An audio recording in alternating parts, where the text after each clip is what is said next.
नमस्कार বিকেল 4টে সমস্ত প্রাইম খবর নিয়ে আমি পিউ আপনার সঙ্গে নিউজ 18 প্রাইমে।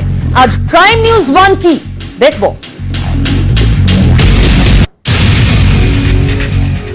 অবশ্যই নাগাল্যান্ড এবং তার আজ কিভাবে সংসদকে উত্তাল করে দিচ্ছে।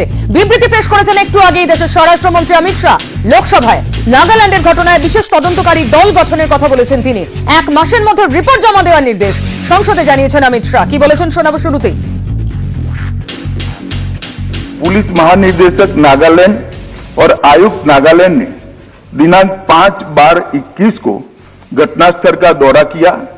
ताजिद पुलिस थाने में घटना के बारे में प्राथमिकी दर्ज की गई है और मामले की गंभीरता को ध्यान में रखते हुए इस मामले को राज्य अपराध पुलिस स्टेशन को जांच के लिए सौंप दिया गया है।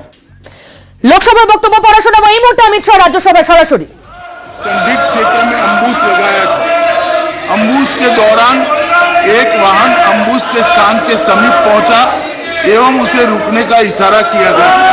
रुकने की बजाय वाहन द्वारा उस जगह से तेजी से निकलने का प्रयास किया गया, जिसके उपरांत इस आशंका की वाहन में संदिग्ध विद्रोही जा रहे थे। वाहन पर गोली चलाई गई, जिससे वाहन में सवार 8 व्यक्तियों में से 6 की मृत्यु हो गई। बाद में यह गलत पहचान का मामला पाया गया। जो 2 लोग घायल हुए थे उन्होंने सेना द्वारा इलाज के हेतु नजदीक के स्वास्थ्य केंद्र पर ले जाया गया। यह समाचार प्राप्त होने के बाद स्थानीय ग्रामीणों ने सेना की टुकड़ी को घेर लिया, 2 वाहनों को जला दिया, उन पर हमला किया। इसके परिणाम स्वरूप कोई और बात रिकॉर्ड में नहीं जा रही है। माननीय जवान की बयान के अलावा कई अन्य घायल हो गए। अपनी सुरक्षा में तथा भीड़ को तितर-बितर करने के सुरक्षा बलों की गोली चलानी पड़ी, जिससे 7 और नागरिकों की मृत्यु हो गई, कुछ अन्य घायल हो गए। स्थानीय प्रशासन और पुलिस ने स्थिति को सामान्य करने का प्रयास किया है। अभी स्थिति तनावपूर्ण लेकिन नियंत्रण में है। पुलिस महानिदेशक नागालैंड और आयुक्त नागालैंड ने दिनांक 5/12/21 को घटनास्थल का दौरा किया। ताजिद पुलिस थाने में घटना के बारे में प्राथमिकी दर्ज की गई है और मामले की गंभीरता को ध्यान में रखते हुए इस मामले को राज्य अपराध पुलिस स्टेशन को जांच के लिए सौंप दिया गया है। इस संदर्भ में एक विशेष जांच टीम SIT का गठन किया गया है, जिसे 1 माह के अंदर जांच पूरी करने का निर्देश दिया गया है। उपरोक्त घटना के पश्चात 5/12 की शाम में लगभग 250 लोगों की उद्वेलित भीड़ ने मोहन शहर में असम राइफल की कंपनी ऑपरेटिंग बेस पर तोड़फोड़ की। भीड़ ने COB के भवनों में आग लगाई, जिसके उपरांत असम राइफल की टुकड़ी को भीड़ से तितर-बितर करने के लिए गोली चलानी पड़ी। इसके कारण एक और नागरिक की मृत्यु हो गई और एक अन्य घायल हो गया। प्रभावित क्षेत्र में किसी और अप्रिय घटना को रोकने के लिए अतिरिक्त बलों की तैनाती की गई है। सेना की 3 कोर मुख्यालय द्वारा एक प्रेस वक्तव्य जारी किया गया है, जिसमें निर्दोष नागरिकों की दुखद मृत्यु के घटनाक्रम पर अत्यधिक दुख व्यक्त किया गया है। सेना द्वारा इन दुर्भाग्यपूर्ण मृत्यु के कारणों की जांच उच्चतम स्तर पर की जा रही है और कानून के अनुसार समुचित कार्यवाही की जाएगी। घटना की सूचना मिलने पर मैंने तत्काल नागालैंड के गवर्नर और मुख्यमंत्री से संपर्क किया। गृह मंत्रालय द्वारा भी नागालैंड के मुख्य सचिव और पुलिस निदेशक से संपर्क किया गया और कल पूरे दिन स्थिति को मॉनिटर किया गया। गृह मंत्रालय द्वारा तुरंत पूर्वोत्तर के प्रभारी अपर सचिव को भी कोहिमा भेजा गया, जहां उन्होंने आज सुबह नागालैंड राज्य सरकार के मुख्य सचिव एवं वरिष्ठ अधिकारियों और अर्धसैनिक बलों के वरिष्ठ अधिकारियों के साथ बैठक की। स्थिति की विस्तारपूर्वक समीक्षा की गई ताकि यह सुनिश्चित किया जा सके कि शीघ्र स्थिति सामान्य बहाल हो। यह निर्णय लिया गया कि सभी एजेंसियों को यह सुनिश्चित करना चाहिए कि विद्रोहियों के खिलाफ अभियान चलाते समय भविष्य में ऐसी कोई दुर्भाग्यपूर्ण घटना की पुनरावृत्ति न हो। सरकार स्थिति पर सूक्ष्मता से नजर बनाए रखी है और क्षेत्र में शांति और सौहार्द सुनिश्चित करने के लिए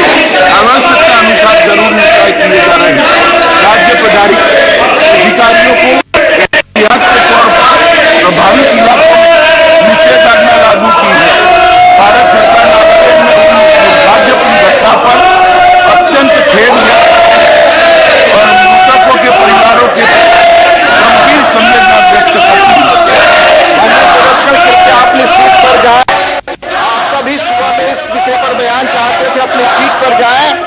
आपने क्लेरिफिकेशन के लिए नाम दिया है, प्लीज सीट पर जाएं। अगर इस पर बहस नहीं चाहते हैं तो एसटीडी पर बहस के लिए आपको हम नाम पुकारें। प्लीज आप अपनी सीट पर जाएं, वेल में खड़े ना हो। प्रोफेसर मनोज कुमार झा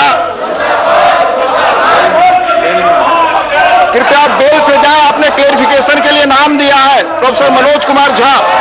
आप क्लेरिफिकेशन भी नहीं चाहते, एसडीडी पर बहस भी नहीं चाहते। Stands adjourned to meet at 11 hours on Tuesday, the 7th December 2021. রাজ্যসভায় তুমুল হট্টগোলের মধ্যে বিবৃতি পেশ করলেন অমিত শাহ। স্পষ্ট করে শোনাও গেল না এত হট্টগোল আপনারা দেখলেন। বিক্ষোভ দেখাচ্ছেন রাজ্যসভায় বিরোধী দলের সদস্যরা, সাংসদরা, এবং যার জন্য মুলতবি হয়ে গেল রাজ্যসভা। তবে লোকসভায় যে বিবৃতি ছিল তা অনেকটা স্পষ্ট। আসুন একবার শোনাই আপনাদের লোকসভায় কি বলেছিলেন অমিত শাহ নাগাল্যান্ড নিয়ে। भारतीय सेना को नागालैंड के मौन जिले के तिजित क्षेत्र में तिरू गांव के पास उग्रवादियों की आवाजाही की सूचना मिली थी। इसके आधार पर सेना के 21 पैरा कमांडो के एक दस्ते ने दिनांक 4/12/2021 की शाम को संदिग्ध क्षेत्र में एम्बुश लगाया था। एम्बुश के दौरान एक वाहन अम्बुश के स्थान के समीप पहुंचा। उसे रुकने का इशारा और प्रयास किया गया। रुकने की बजाय वाहन द्वारा उस जगह से तेजी से निकलने का प्रयास किया गया, जिसके उपरांत इस आशंका पर कि वाहन में संदिग्ध विद्रोही जा रहे थे, वाहन पर गोली चलाई गई, जिससे वाहन में सवार 8 व्यक्तियों में से 6 व्यक्तियों की मृत्यु हुई। बाद में एक गलत पहचान का मामला पाया गया। स्थानिक ग्रामीणों ने सेना की टुकड़ी को घेर लिया, 2 वाहनों को जला दिया और उन पर हमला किया। इसके परिणाम स्वरूप सुरक्षा बल के एक जवान की मृत्यु हो गई तथा कई अन्य जवान घायल हो गए। अपनी सुरक्षा में तथा भीड़ को तितर बितर करने के लिए सुरक्षा बलों को गोली चलानी पड़ी, जिससे 7 और नागरिकों की मृत्यु हो गई तथा कुछ अन्य घायल हो गए। নাগাল্যান্ডের ঘটনায় সেনার ভূমিকা নিয়ে যখন একগুচ্ছ প্রশ্ন আওয়াজ গোটা দেশ জুড়ে, তখন সংসদে লোকসভায় বিবৃতি দিয়ে অমিত শাহ বললেন ভবিষ্যতে সন্ত্রাসবাদীদের বিরুদ্ধে চালানো অভিযানে যাতে নাগাল্যান্ডের মতো ঘটনা না ঘটে নজর রাখতে হবে। निर्णय लिया गया है कि सभी एजेंसियों को यह सुनिश्चित करना चाहिए कि विद्रोहियों के खिलाफ अभियान चलाते समय भविष्य में ऐसी कोई दुर्भाग्यपूर्ण घटना की पुनरावृत्ति न हो। सरकार स्थिति पर सूक्ष्मता से नजर रख रही है और क्षेत्र में शांति और सौहार्द सुनिश्चित करने के लिए आवश्यकता अनुसार जरूरी उपाय भी किए जा रहे हैं। राज्य प्राधिकारियों ने एहतियात के तौर पर प्रभावित इलाकों में निषेधाज्ञा लागू की है। স্বরাষ্ট্রমন্ত্রীর বয়ানের সঙ্গে বাস্তবের কোনো মিল নেই। যা ঘটেছে নাগাল্যান্ডে তার সঙ্গে কোনো মিল নেই বলছেন অধীর চৌধুরী। ये बयान में तो कोई दम नहीं है। सारे नागालैंड से जो खबर मिल रही है उसके साथ इनकी बयान की ताल्लुकत हमें नहीं दिख पा रहे हैं। सूबे से हम लोग ये मांग कर रहे हैं कि क्यों बेगुनाह लोगों पे इस तरीके की गोलीबारी चलाई गई और इसके साथ साथ हमारा सिक्योरिटी पर्सनल, हमारे फौज के लोग, उनका भी मौत हुई है। क्यों ऐसा हो रहा है? तो ये सरकार की भाषण तो बहुत होते हैं, ऐलान तो बहुत करते हैं, लेकिन असलियत में धरातल पे हम जो देख रहे हैं उसमें हमें बड़ा चिंता बढ़ रहे हैं, क्योंकि ये देश से बीजेपी के नहीं, खासकर मोदी जी और अमित शाह जी के नहीं, ये देश हमारा सबके लिए ये देश है। অমিত শাহর বিরুদ্ধে তোপ দেখেছেন দেশের স্বরাষ্ট্রমন্ত্রীর বিরুদ্ধে তোপ দেখেছেন তৃণমূল নেতারা। একটু আগে সুস্মিতা দেব তৃণমূল কংগ্রেস নেতা সাংবাদিক বৈঠকে বললেন মতো এজেন্ট বানানোর জন্য দায়িত্ব নিয়েছে স্বরাষ্ট্রমন্ত্রকে। শোনাবো। আমি মনে করি অমিত শাহ দেশের সুরক্ষা দিতে পুরোপুরি ব্যর্থ, 100% ফেলিয়ার। অমিত শাহজি হোম মিনিস্ট্রির পোর্টফোলিওটা কেন নিয়েছে? এটা দেশের সুরক্ষার জন্য না, বিজেপির সুরক্ষার জন্য, ইডি আর সিবিআই কে চালাবার জন্য উনি হোম মিনিস্ট্রিটা নিয়েছেন, not for the security of the country, and that is crystal clear how ED and all this agencies are being misused by the ministry. এদিকে আফস্পা যা বহু বিতর্কিত একটি আইন, তা আবার বিতর্কের কেন্দ্রে এলো, কারণ নাগাল্যান্ডের ঘটনা। নাগাল্যান্ডের মুখ্যমন্ত্রী আফস্পা বাতিলের দাবি আবার তুললেন। तो ये जो हम लोग भी हमेशा गवर्नमेंट ऑफ इंडिया से पूछता है ये कि ये रिमूव करो। होम मिनिस्टर से बात किया, वो उन लोग का बहुत सीरियस से ले रहा है। उन लोग को एक केस का 11 लाख दिया, भी 5 लाख दिया और एनजीओ को 50,000 दिया। তৃণমূল কংগ্রেস নেতা সুস্মিতা দেবও বলেছেন, এটা নিয়ে অবশ্যই আলোচনা করা উচিত। উত্তর পূর্বের রাজ্যের মুখ্যমন্ত্রীদের সঙ্গে স্বরাষ্ট্রমন্ত্রী অমিত শাহর বসে কথা বলা উচিত আফস্পা নিয়ে। It is a question of national security versus internal security. এবং অ্যাপসা যখন লাগু হয় এবং অ্যাপসা যখন বাতিল করা হয়, এটার একটা প্রসেস রয়েছে যেটা গভর্নমেন্ট অফ ইন্ডিয়া ফলো করে। এটা অত্যন্ত দরকার। অমিত শাহজি উচিত ইমিডিয়েটলি নর্থ ইস্টার্ন স্টেটসের সব মুখ্যমন্ত্রীদের ডেকে একটা সভা করে আলোচনা করে এই সিদ্ধান্তটা নেওয়া উচিত।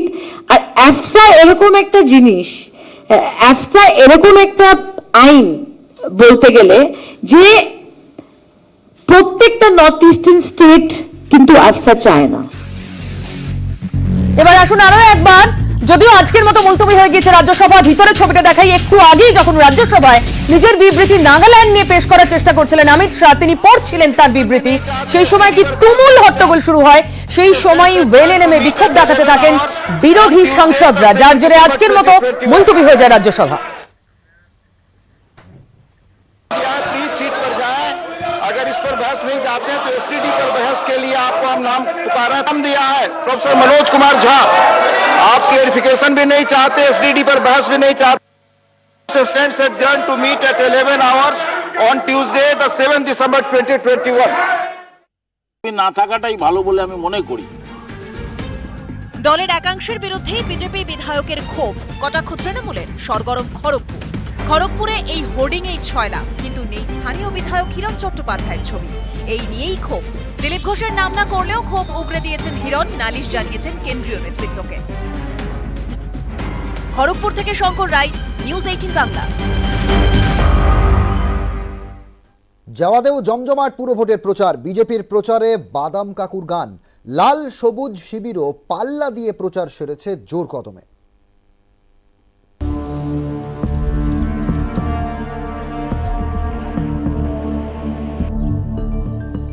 জওয়াদের জেরে কলকাতায় দিনভর বৃষ্টি, তারই মধ্যে ভাইরাল গান নিয়ে পুরো ভোটে জমজমাট প্রচার।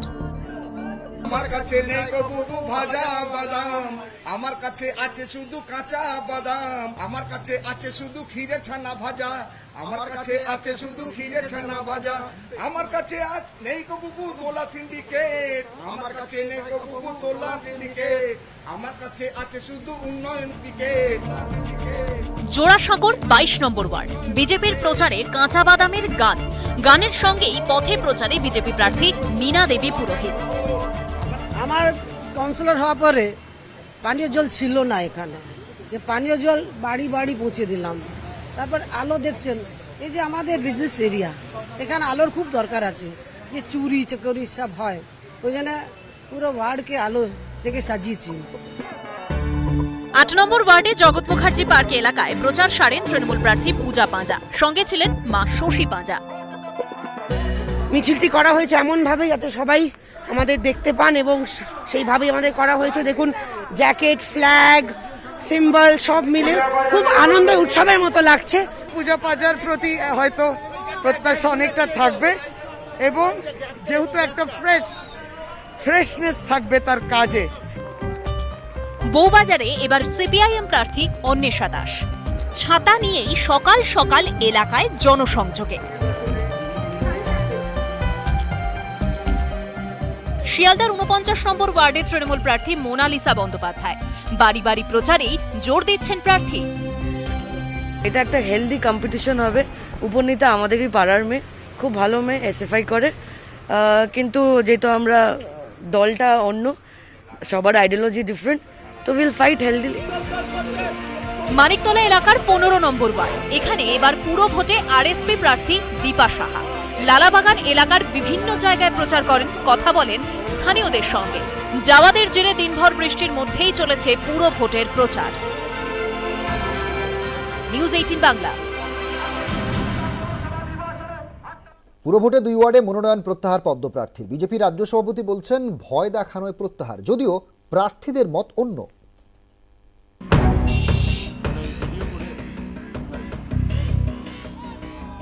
মনোনয়ন প্রত্যাহার করেন 2 বিজেপি প্রার্থী। 133 নম্বর ওয়ার্ডের বিজেপি প্রার্থী সদানন্দ পাঠক এবং 134 নম্বর ওয়ার্ডের মুমতাজ আলী। বিজেপির রাজ্য সভাপতির বক্তব্য, ভয় দেখিয়ে দুজনকে মনোনয়ন প্রত্যাহারে বাধ্য করা হয়েছে। পোস্টপোল ভায়োলেন্সে যে ধরনের ঘটনা ঘটেছে তার ফল পরে কাউকে যদি ভয় দেখানো হয় সেইভাবে, স্বাভাবিকভাবে তাদের পক্ষে হয়তো সম্ভব হয়। যদিও প্রার্থীরা বলছেন অন্য কথা। টিকিটটা দিয়েছিল, আমি সেই বিশ্বাসটা রাখতে পারিনি, কোনো কারণে ভেঙে গেছে। আমার মা বাবার শরীরটা খুবই অসুস্থ হয়ে গেছিল, ওরা এমনি একটু, আমার পুরো গোষ্ঠীতে কেউ এখানে পলিটিক্স করেনি, ওরা একটু ডিপ্রেশনে ছিল। তো আমি এইবারে ক্যান্ডিডেট হতেই চাইনি। এখন যদি আপনারা আমাকে ক্যান্ডিডেট বানাতে চান তাহলে 133 থেকে করুন, নট 134, 133। কারণ 2015 আমি ওখানে কংগ্রেসের থেকে দাঁড়িয়েছিলাম, ঠিক আছে।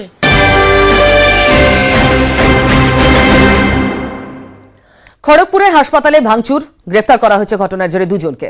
হাসপাতাল থেকে বারবার রোগী উধাওয়ের অভিযোগ। খড়গপুরে হাসপাতালে ভাঙচুর রোগীর আত্মীয়দের। হাসপাতাল ভাঙচুরের ঘটনায় 2 জনকে পুলিশ গ্রেফতার করেছে।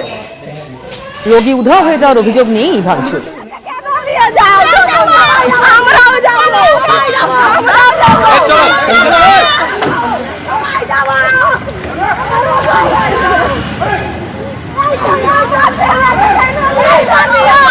আমার স্বামীদেরকে ধরে লেগে কিছু আর না, কিছু না, কোনো প্রতিবাদ নাই হাসপাতালে। আমার জামাইবাবু ভর্তি আছে, শনিবার থেকে ভোর 7টার দিকে পেশেন্ট বেডে নাই। ছেলেটা যে যখন বলছে দিদিমণি আমার বাবাকে দেখে, বলে জানিনি, গেটে বলছে উনি চলে গেছেন। তখন আমরা মেয়েরা ভাঙাভাঙি টুকটাক করছি, আমাদের স্বামীদেরকে ধরে নিয়ে চলে গেল পুলিশ এসে।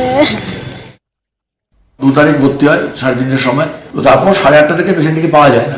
আজকেও পেশেন্ট আসে, আমার সাথে পার্সোনালি কথাবার্তা বলে। সেই সময় হঠাৎ করে ভিতরের মধ্যে কাঁচের টেবিল ভাঙচুর করে, কম্পিউটার ভাঙচুর করে এবং আরো ভাঙচুর করে, সরকারি সম্পত্তি ভাঙচুর করার চেষ্টা করে। আমরা একটা এফআইআর করছি, যারা করছে কি ক্ষতি হয়েছে। অন্যদিকে শামশেরগঞ্জে এক নার্সিংহোমে রোগী মৃত্যুর অভিযোগ ঘিরে তুমুল উত্তেজনা। সেখানকার ডাকবাংলোর কাছে নার্সিংহোমের বিরুদ্ধে গাফিলতির অভিযোগ তোলে রোগীর আত্মীয়রা। গতকাল রাতে শামশেরগঞ্জ থানার দক্ষিণ হিজলতলার বাসিন্দা আবুল কাসিম হৃদরোগে আক্রান্ত হন, তাকে ওই হসপিটালে নিয়ে যাওয়া হয়। আজ সকালে তার মৃত্যু হয়। এরপরই গাফিলতির অভিযোগ তুলে বিক্ষোভ দেখান আত্মীয়রা।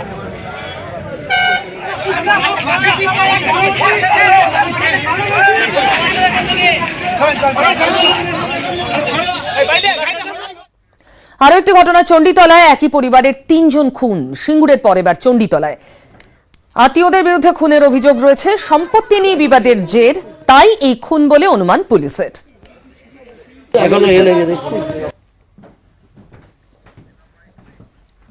সম্পত্তি সংক্রান্ত কোনো ব্যাপার নিয়েই হয়েছিল।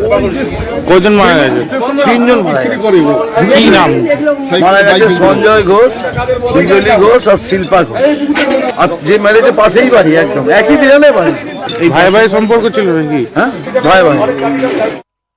সেই জন্য ওইখানে আমার অভিজ্ঞতা আছে, দীর্ঘদিন ওখানের মানুষের সঙ্গে জানাশোনা কাজকর্ম করেছি। আমি 133 থেকে দিন কটাক্ষ করতে ছাড়েনি তৃণমূল।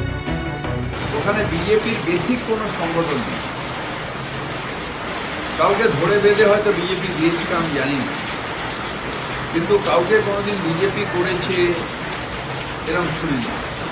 ওখানে বিজেপির কিছু নেই, তার বিজেপির প্রার্থী কোথা দিয়ে। 19শে ডিসেম্বর কলকাতায় পাড়া দখলের লড়াই, তার আগে 2 ওয়ার্ডে প্রার্থী রইল না বিজেপি। নিউজ 18 বাংলা। মেধা তালিকায় পিছিয়ে থেকেও চাকরি নিয়োগে গাফিলতি, হাইকোর্টের নির্দেশে মুর্শিদাবাদের স্কুল শিক্ষকের চাকরি বাতিল করল এসএসসি। নিউজ 18 বাংলার হাতে এক্সক্লুসিভ তথ্য।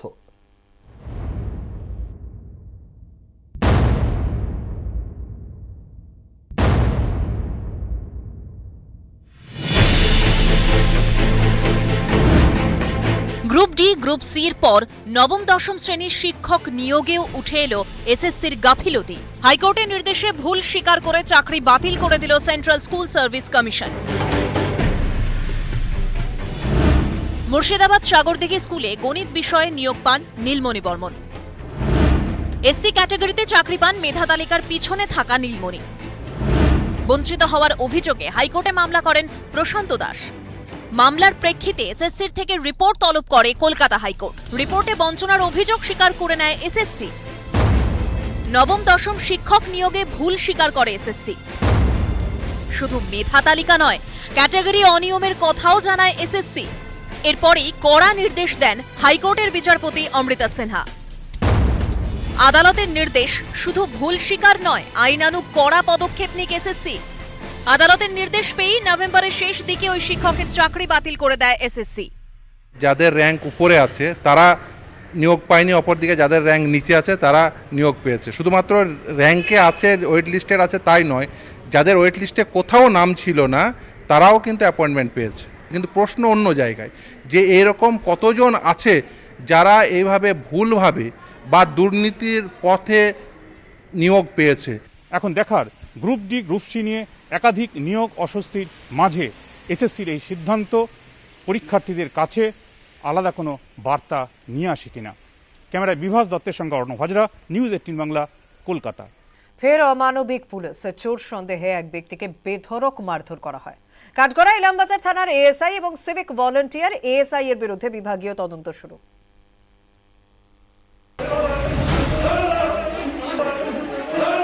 কখনো লাঠি, কখনো লাঠি পেটা, প্রৌঢ়কে বেধড়ক মারধর। কাঠগড়ায় বীরভূমের ইলামবাজার থানার সাব ইন্সপেক্টর রঞ্জিত মণ্ডল এবং সিভিক ভলান্টিয়ার আব্দুল জব্বার। এই ভিডিওই এখন ভাইরাল। ইলামবাজারের তালডাঙ্গা বিদ্যুতের খুঁটি চোর সন্দেহে শনিবার 5 জনকে পাকড়াও করেন বাসিন্দারা। পৌঁছয় ইলামবাজার থানার পুলিশ। অভিযোগ, ক্লাব ঘরেই ধৃতদের একজনকে বেধড়ক মারধর করে পুলিশ। পরে 5 জনকে গ্রেপ্তার করা হয়। মারধরের ঘটনা প্রকাশ্যে আসতেই কড়া মনোভাব নিয়েছেন বীরভূমের police super Nagendranath Tripathi. Sub ইন্সপেক্টরের বিরুদ্ধে বিভাগীয় তদন্তের নির্দেশ দিয়েছেন তিনি। সাময়িক বরখাস্ত করা হয়েছে সিভিক ভলান্টিয়ারকে। চোর ধরা পড়েছিল, পাবলিক ওকে লিঞ্চ না করে ওই জন্য ওকে ক্লাবে নেওয়া গেছে। ওখানে শায়দ শুনেছি কি পুলিশের যে আমার লোক আছে, আমি একটু ভিডিও দেখতে পারি, মিডিয়া থেকে আগে সোর্স থেকে পেয়েছি, ওরা বিয়ে কাটা চড়র মেরেছে। তো আমরা তদন্ত করে দেখছি। আইন পুলিশের জন্য কিন্তু আলাদা নয়, সাধারণ মানুষের জন্য আলাদা নয়। কিন্তু পুলিশের জন্য কি আছে? পুলিশের জন্য আছে হচ্ছে কি যে তার জন্য ডিপার্টমেন্টাল পানিশমেন্ট। ইলামবাজারের ঘটনায় এখন নিন্দার ঝড়। বীরভূম থেকে ইন্দ্রজিৎ রুজ এবং সুপ্রতিম দাসের রিপোর্ট, নিউজ 18 বাংলা।